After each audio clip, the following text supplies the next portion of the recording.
Bismillahirrahmanirrahim. Assalamualaikum warahmatullahi wabarakatuh. Alhamdulillah, salatu wassalamu ala rasulillah Sayyidina Muhammadin wa ala alihi wa sahbihi ajma'in. Pada kesempatan ini kita bersyukur atas segala nikmat yang telah diberikan oleh Allah Subhanahu wa taala, dan kita bersalawat kepada Rasulullah Muhammad Sallallahu Alaihi Wasallam, kepada keluarganya, sahabatnya, dan kepada umat.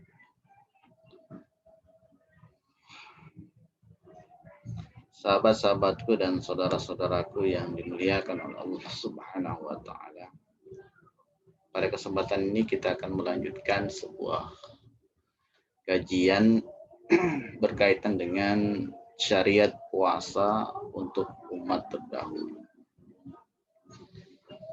Syariat puasa diketahui juga diperintahkan kepada umat-umat sebelum kita. Al-Quranul Karim secara eksplisit menyebutkan bahwa kita wajib berpuasa sebagaimana dahulu puasa itu diwajibkan kepada orang-orang sebelum kita. Jadi ada kalimat dalam Al-Quran, kama kutiba 'alal ladzina min qablikum, sebagaimana telah diwajibkan kepada umat sebelum kamu, sebelum kalian. Ini dalam Al-Quran surah Al-Baqarah ayat 183. Di dalam keterangan Al-Quran pun atau hadis Nabawi, kita menemukan beberapa keterangan tentang ritual puasa pada nabi-nabi terdahulu atau agama-agama samawi sebelumnya. Yang pertama kali berpuasa di bulan Ramadan adalah Nabi Nuh alaihissalam, yaitu ketika dia keluar dari bahterahnya. Mujahid berkata bahwa telah tegas pertanyaan dari Allah Subhanahu wa taala bahwa setiap umat telah ditetapkan untuk berpuasa Ramadan, dan sebelum masa Nabi Nuh sudah ada umat manusia. Yang pertama adalah puasa Nabi Daud. Di masa lalu, ibadah puasa telah Allah syariatkan kepada Nabi Daud alaihissalam dan umat. Mereka diwajibkan melaksanakan ibadah puasa untuk seumur hidup dengan setiap 2 hari sekali berselang-seling. Sedangkan kita hanya diwajibkan puasa 1 bulan saja dalam setahun, yaitu bulan Ramadan. Puasa Daud ini disyariatkan lewat beberapa hadis Rasulullah Shallallahu Alaihi Wasallam. Ahabbus salati ilallahi salatu Daud alaihi salam, wa ahabbus siyami ilallahi siyamu Daud. Wa kana yanamu nisfal laili wa yaqumu thulutha wa yanamu sulusa wa yasumu yauman wa yuftiru yauman. Dari Abdullah bin Amr radhiyallahu anhu berkata bahwa Rasulullah SAW bersabda, salat sunnah yang paling dicintai oleh Allah adalah salat seperti Nabi Daud alaihissalam, dan puasa sunnah yang paling dicintai Allah adalah puasa seperti Nabi Daud alaihissalam. Beliau tidur separuh malam, lalu salat sepertiganya, dan tidur seperenamnya lagi. Beliau puasa sehari dan berbuka sehari. Hadis ini diriwayatkan oleh Bukhari.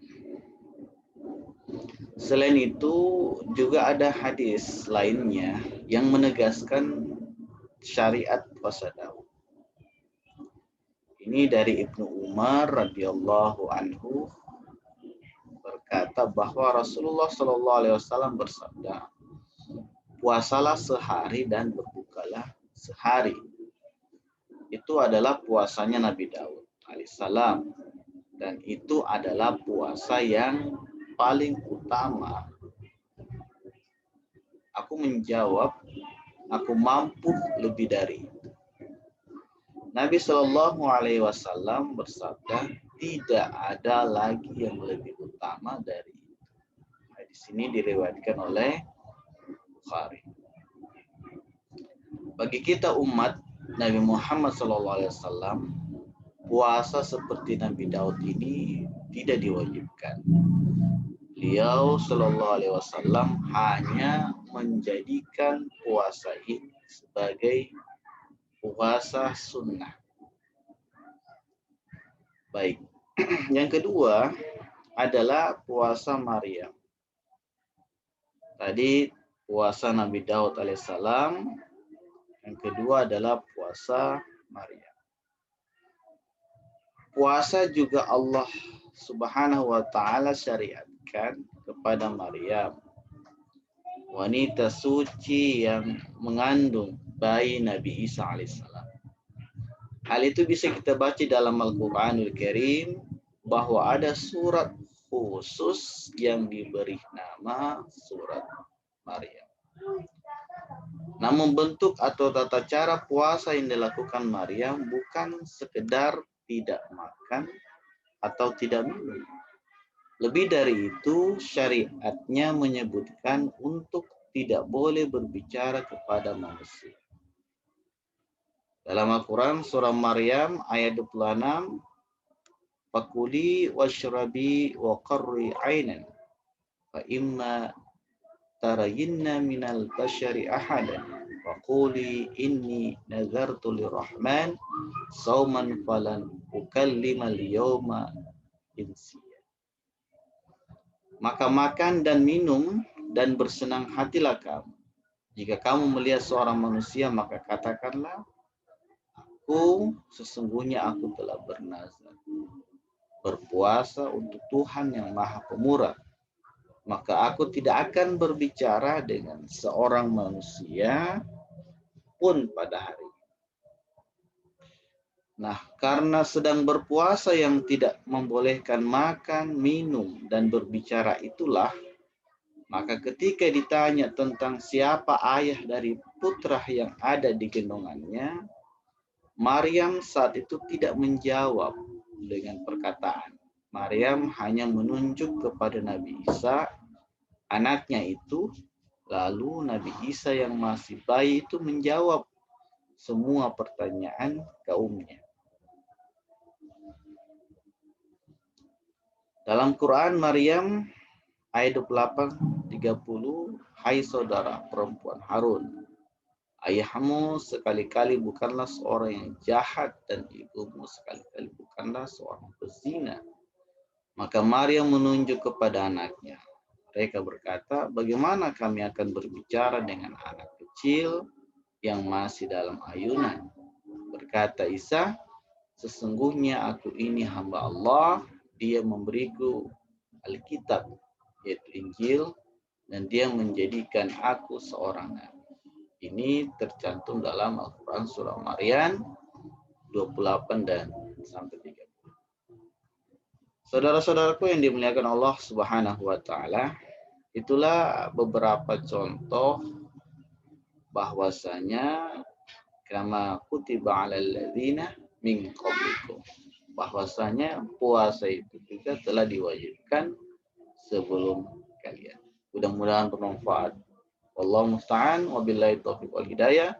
Wassalamualaikum warahmatullahi wabarakatuh.